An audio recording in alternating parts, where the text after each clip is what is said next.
Everyone, आज हम लोग देखेंगे कि हम लेसन प्लान किस तरीके से बनाते हैं। जैसे कि मेरा ये लेसन प्लान नंबर 15 है। तो हम इसमें क्या करते हैं, सबसे पहले ही हमारा आता है फ्रंट पेज। इस पेज में सबसे पहले हमारा आता है डेट। तो यहाँ पे हम डेट लिखते हैं, जब हम लोग ब्लैक बोर्ड बनाते हैं उस तरह का फॉर्मेट हमारा यहाँ रहता है। फिर ये हमारा सब्जेक्ट, सब सब्जेक्ट एंड टॉपिक। सब्जेक्ट में सपोज़ मेरा सब्जेक्ट साइंस है तो हम साइंस लिखेंगे। सब सब्जेक्ट में हम लोग लिखेंगे, जैसे हमारा केमिस्ट्री हो गया, बायोलॉजी हो गया, फिजिक्स हो गया, हम वो टॉपिक वो सब्जेक्ट डालेंगे। टॉपिक में सपोज़ मेरा टॉपिक हो गया सेपरेशन ऑफ सब्सटेंसेस, तो हम वो टॉपिक डालेंगे। फिर यहाँ पे हमारा आ जाता है क्लास। क्लास में हम कौन से क्लास का बना रहे हैं वो डालेंगे, पीरियड कौन सा हमने अटेंड किया था वो डालेंगे, और ड्यूरेशन सपोज़ 35 मिनट्स होता है तो हम 35 मिनट्स डालेंगे यहाँ पे। फिर यहाँ पे आ जाता है स्कूल का नेम। सपोज़ जैसे मैं किसी स्कूल में इंटर्नशिप कर रही हूँ तो वो, नहीं तो अगर हम किसी कॉलेज से कर रहे हैं तो उस कॉलेज का नेम यहाँ पे आएगा। फिर जनरल ऑब्जेक्टिव्स आएंगे। जनरल ऑब्जेक्टिव्स क्या होता है, जो मेनली हम लोग सोचते हैं कि हम लोग जो ऑब्जेक्टिव्स अचीव करना चाहते हैं उनको हम जनरल ऑब्जेक्टिव्स कहते हैं, तो वो यहाँ पे आते हैं।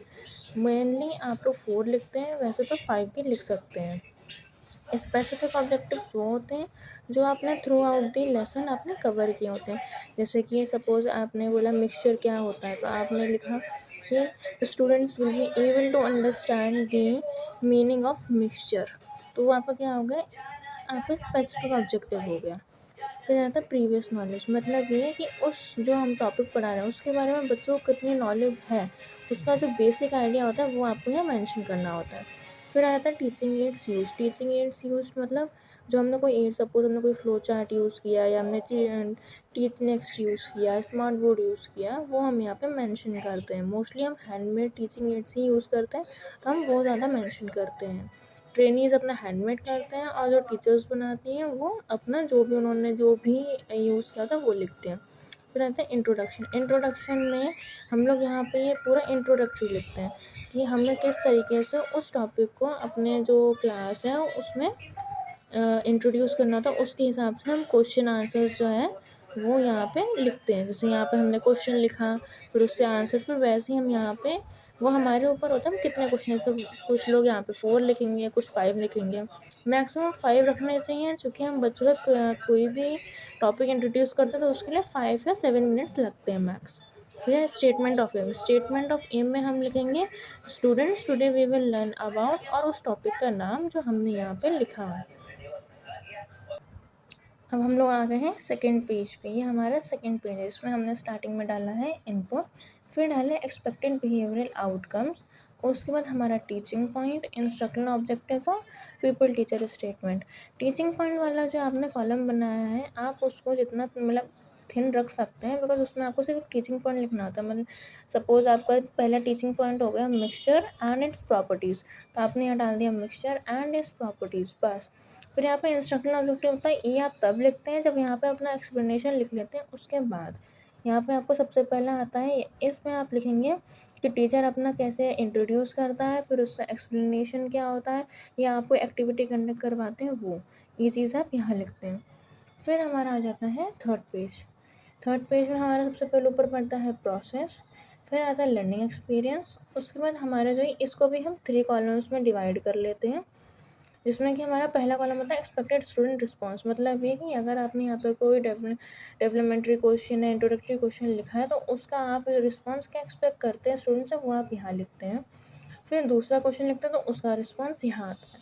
फिर आपने जो भी एक्सप्लेन किया है यहाँ पे पीपल टीचर स्टेटमेंट में, उसके हिसाब से आपको क्या लगता है कि बच्चे वो सुनेंगे तो केयरफुली लिसन करेंगे, आप वो यहाँ लिखेंगे, या बच्चों को वो वर्क लिखना है तो आप यहाँ लिखेंगे कि स्टूडेंट फिर carefully write down the work in their notebooks. उसके बाद यहाँ पे teaching ads and methods use, मतलब ये कि अगर आप सपोज स्टार्टिंग में इंट्रोडक्टरी क्वेश्चन लिखते हैं तो आप यहाँ पे लिखेंगे क्वेश्चन आंसर मेथड। फिर अगर आप सपोज एक्सप्लेनेशन करें तो लेक्चर मेथड, या डिमॉन्स्ट्रेशन करते हैं डिमॉन्स्ट्रेशन मेथड। यहाँ पे आप छोटा सा अपने ही टीचिंग एड का एक मिनिएचर लगाते हैं। एक छोटा सा पेपर लिया, उस पे बनाया, वो यहाँ पे आपने पेस्ट किया, जो मैं आपको फर्दर अपनी दूसरी वीडियो में दिखाऊंगी कि हम किस तरीके से करते हैं। फिर हमारा थर्ड कॉलम जो बनता है वो आउटपुट बनता है, रियल लर्निंग आउटकम बनता है और इवैल्यूएशन।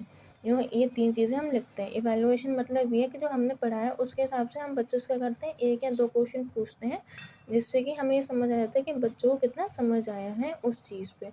ऐसे ही सेम आपका बनता है थर्ड और फोर्थ पेज पे, और सेम होता है बिकॉज आपको मैक्सिमम 2 टीचिंग पॉइंट लिखने होते हैं, इसलिए आपके लिए ये बना होता है। उसके बाद ये आपका आ गया लास्ट। ये लास्ट पेज में आप लिखते हैं black board summary. Black board summary मतलब ये कि आप एक ब्लैक चार्ट पेपर यहाँ लगाएंगे और आप किस तरीके से अपना ब्लैक बोर्ड बनाते हैं या लिखेंगे स्कूल में, उसका एक छोटा सा डेमो आप यहाँ पे लिखते हैं।